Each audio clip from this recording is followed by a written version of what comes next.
Now children, we will see very important part, and it is after the limitations of Bohr's model.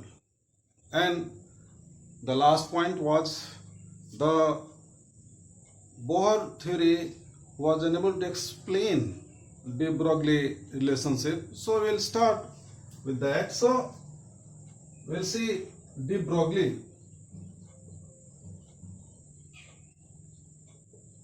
De Broglie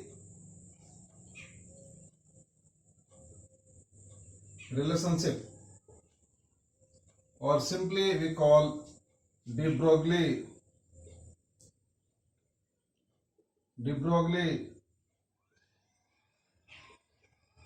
equation. You have seen many concepts in this chapter previously about the particle nature of matter. You have seen the corpuscular theory. You have seen the Planck's quantum theory. So many confusions were there. And so scientist de Broglie, Louis de Broglie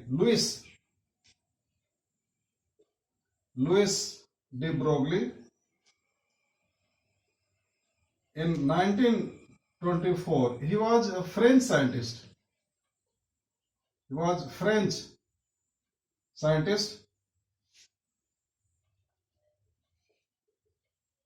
And so he said that matter has both wave as well as particle character, and both the characters, they are found together and simultaneously. So we'll see, according to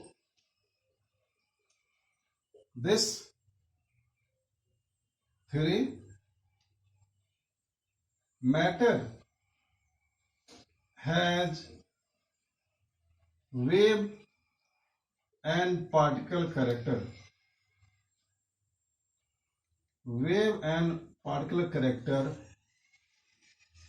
Both simultaneously. Both the characters are exhibited simultaneously. And he has done nothing. He combined the two different relations. One was that, Planck's quantum theory is equal to h nu, and other was the Einstein's corpuscular theory is equal to mc square. So he said that from Planck's quantum theory,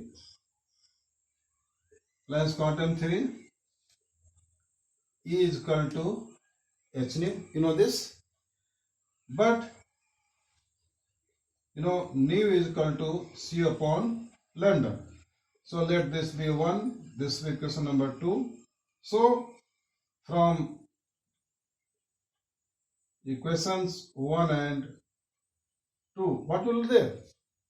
Or we may write down E is equal to hc upon lambda. This be equation number 3. So this is the one point. Now other point is that from Einstein's theory, or Einstein's corpuscular theory, E is equal to mc square. This is equation number 4. Now he compared the two relationships. So from equations 3 and 4, what is there? This LHS is same. So RHS must be same. When the left hand side is same, so right hand side must be same. So he joined the two, or we can write down this hc upon lambda is equal to mc square. So here it will cancel out, or lambda is equal to h upon mc. Lambda is equal to h upon mc. But you know, c is what? C is velocity of light. So we can write v in place of c. So now putting the value, or lambda can be written as h upon mv. But what? Again relationship. What is mass into velocity? Mass into velocity, it is what? It is momentum. But P is equal to mv, or we may write down lambda is equal to h upon p. So this is the de Broglie equation. Now what is important, children? Now see, the lambda is wave character and mass is particle character. Lambda is wave character, you know this thing, wavelength, and mass is particle character. So what we can say, that this lambda is inversely proportional to mass. This is the final outcome. Lambda is inversely proportional to the mass of the particle. So what does it mean? What does it mean? It means that they are inversely related. When the particle character increases, particle character means mass increases, it will decrease. When the wave character increases, mass will decrease. So this theory is very much important in this connection, and because it established a relationship between the wave character and particle character, and so this is all about the de Broglie equation. Now children, coming to the last segment, it is the demerits of the de Broglie relationship. So demerits.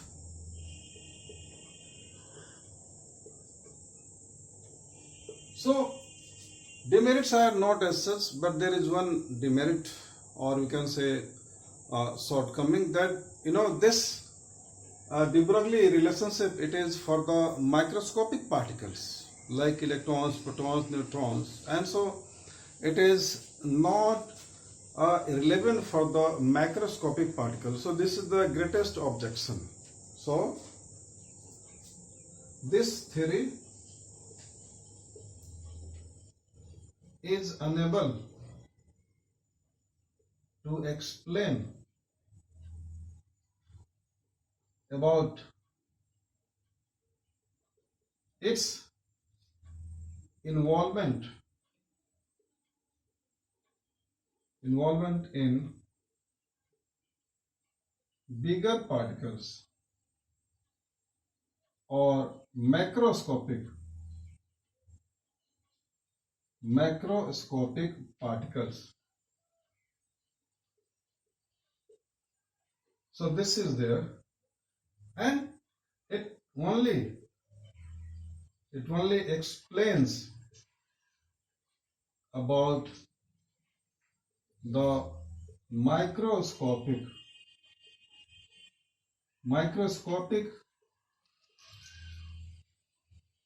particles. Actually, he was unable to justify that this lambda and this mass. So he was unable to justify, but you can see now this is my own interpretation. You might have seen when any vehicle like a car or two-wheeler is speeding, what happens? The controlling becomes very difficult, because as the speed increases, the vibration starts increases. Vibration increases, and so this is.